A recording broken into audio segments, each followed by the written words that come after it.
right, guys, we're moving on to our part 4 of the one and only Ivan. We just learned in the last chapter how Bob got his name. Julia, the girl, likes to draw him. And one day she just wrote B-O-B, and he's been known as Bob ever since. And we learned that the mall is in trouble. They're not getting many visitors anymore, and they're losing money. And Mac is starting to worry about the future of the mall and what's going to happen. So we are up to part 4, Not Sleepy. Stella, I say after Julia and her father go home, I can't sleep. Of course you can, she says. You are the king of sleepers. Shh, Bob says from his perch on my belly. I'm dreaming about chili fries. I'm tired, I say, but I'm not sleepy. What are you tired of? Stella asks. I think for a while. It's hard to put into words. Gorillas are not complainers. We're dreamers, poets, philosophers, nap takers. I don't know exactly. I kick at my tire swing. I think I may be a little tired of my cage, my domain. Well, that's because it's a cage, Bob tells me. Bob is not always tactful. I know, Stella says. It's a very small domain. And you're a very big gorilla, Bob adds. Stella, I ask. Yes? I noticed you were limping more than usual today. Is your leg bothering you? Just a little, Stella answers. I sigh. Bob resettles. His ears flick. He drools a bit, but I don't mind. I'm used to it. Try eating something, Stella says. That always makes you happy. I eat an old brown carrot. It doesn't help, but I don't tell Stella. She needs to sleep. You could try remembering a good day, Stella suggests. That's what I do when I can't sleep. Stella remembers every moment since she was born. Every scent, every sunset, every slight, every victory. You know I can't remember much, I say. There's a difference, she says, between can't remember and won't remember. That's true, I admit. Not remembering can be difficult, but I've had a lot of time to work on it. Memories are precious, Stella adds. They help tell us who we are. Try remembering all your keepers. You always liked Carl, the one with the harmonica. Carl, yes. I remember how he gave me a coconut when I was still a juvenile. It took me all day to open it. I try to recall other keepers I have known, the humans who cleaned my domain and prepared my food and sometimes kept me company. There was Juan, who poured Pepsis into my waiting mouth, and Katrina, who used to poke me with a broom when I was sleeping, and Ellen, who sang, How much is that monkey in the window? With a sad smile while she scrubbed my water bowl. And there was Gerald, who once bought me a box of fat, sweet strawberries. Gerald was my favorite keeper. I haven't had a real keeper in a long time. Max says he doesn't have the money to pay for an ape babysitter. These days, George cleans my cage, and Mac is the one who feeds me. When I think about all the people who have taken care of me, mostly it's Mac, I recall, day in and day out, year after year after year. Mac, who bought me and raised me and says I'm no longer cute. As if a silverback could ever be cute. Moonlight falls on the frozen carousel, on the silent popcorn stand, on the stall of leather belts that smell like long-gone cows.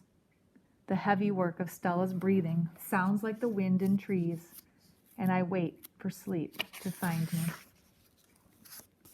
The Beetle. Matt gives me a new black crayon and a fresh pile of paper. It's time to work again. I smell the crayon, roll it in my hands, press the sharp point against my palm. There's nothing I love more than a new crayon.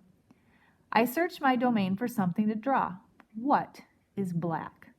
An old banana peel would work, but I've eaten them all. Knot tag is brown. My little pool is blue. The yogurt raisin I'm saving for this afternoon is white, at least on the outside. Something moves in the corner. Ha! I have a visitor. A shiny beetle has stopped by. Bugs often wander through my domain on their way to somewhere else. Hello, beetle, I say. He freezes, silent. Bugs never want to chat. The beetle's an attractive bug with a body like a glossy nut. He's black as a starless night. That's it. I'll draw him. It's hard making a picture of something new. I don't get the chance that often. But I try. I look at the beetle, who's being kind enough not to move, then back at my paper. I draw his body, his legs, his little antenna, his sour expression. I'm lucky. The beetle stays all day. Usually bugs don't linger when they visit. I'm beginning to wonder if he's feeling all right. Bob, who's been known to munch on bugs from time to time, offers to eat him. I tell Bob, no, that won't be necessary. I'm just finishing my last picture when Mac returns. George and Julia are with him. Mac enters my domain and picks up a drawing. What the heck is this? He asked. Beats me what Ivan thinks he's drawing. This is a picture of nothing. A big black nothing. Julia's standing just outside my domain. Can I see? She asks. Mac holds my picture up to the window. Julia tilts her head. She squeezes one eye shut. Then she opens her eye and scans my domain. I know, she exclaims. It's a beetle. See that beetle over there by Ivan's pool? Man, I just sprayed this place for bugs. Mac walks over to the beetle and lifts his foot. Before Mac can stomp, the beetle skitters away, disappearing through a crack in the wall. Mac turns back to my drawings. So you figure this is a beetle, huh? If you say so, kid. Oh, that's a beetle for sure, Julia says, smiling at me. I know a beetle when I see one. It's nice, I think, having a fellow artist around. Change. Stella is the first to notice the change, but soon we all feel it. A new animal is coming to the Big Top Mall. How do we know this? Because we listen, we watch, and most of all, we sniff the air. Humans always smell odd when change is in the air, like rotten meat with a hint of papaya. Guessing. Bob fears our new neighbor will be a giant cat with slitted eyes and a coiled tail, but Stella says a truck will arrive this afternoon carrying a baby elephant. How do you know? I ask. I sample the air, but all I smell is caramel corn. I love caramel corn. I can hear her, Stella says. She's crying for her mother. I listen. I hear the cars charging past. I hear the snore of the sun bears in their wire domain. But I don't hear any elephant. You're just hoping, I say. Stella closes her eyes. No, she says softly. Not hoping. Not at all. Jumbo. My TV is off, so while we wait for the new neighbor, I ask Stella to tell us a story. Stella rubs her right front foot against the wall. Her foot is swollen again, an ugly deep red.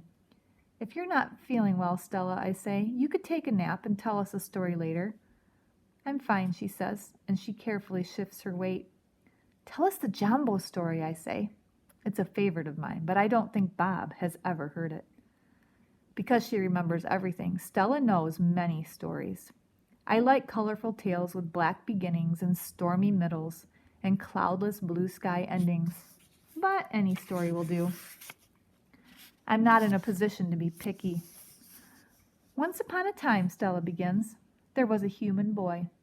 He was visiting a gorilla family at a place called a zoo. What's a zoo? Bob asks. He's a street-smart dog, but there's much he hasn't seen. It's a good zoo, Stella says. A good zoo is a large domain, a wild cage, a safe place to be. It has room to roam and humans who don't hurt. She pauses, considering her words. A good zoo is how humans make amends. Stella moves a bit, groaning softly. The boy stood on a wall, she continues, watching, pointing, but he lost his balance and fell into the wild cage. Humans are clumsy, I interrupt. If only they would knuckle walk, they wouldn't topple so often. Stella nods. A good point, Ivan. In any case, the boy lay in a motionless pile while the humans gasped and cried.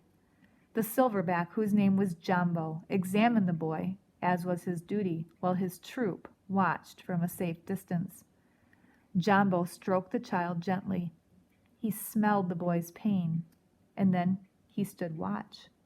When the boy awoke, his humans cried out, "Stay still! Don't move!" Because they were certain, humans are always certain about things, that Jumbo would crush the boy's life from him. The boy moaned. The crowd waited, hushed, expecting the worst. Jumbo led his troop away.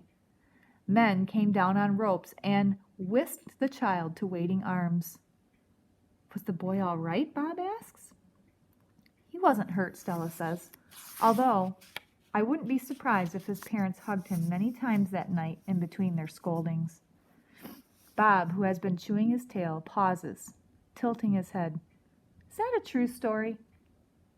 I always tell the truth, Stella replies, although sometimes I confuse the facts. Lucky. I've heard the Jumbo story many times. Stella says that humans found it odd that the huge silverback didn't kill the boy. Why, I wonder, was that so surprising? The boy was young, scared, alone. He was, after all, just another great ape. Bob nudges me with his cold nose. Ivan, he says, why aren't you and Stella in a zoo? I look at Stella. She looks at me. She smiles sadly with her eyes just a little, the way only elephants can do. Just lucky, I guess, she says. And that's the end of part 4 of The One and Only Ivan. Next time, we're going to read Arrival, and we're going to see if Stella was right about the new animal that's coming to the zoo. There's a clue right there. Bye, guys.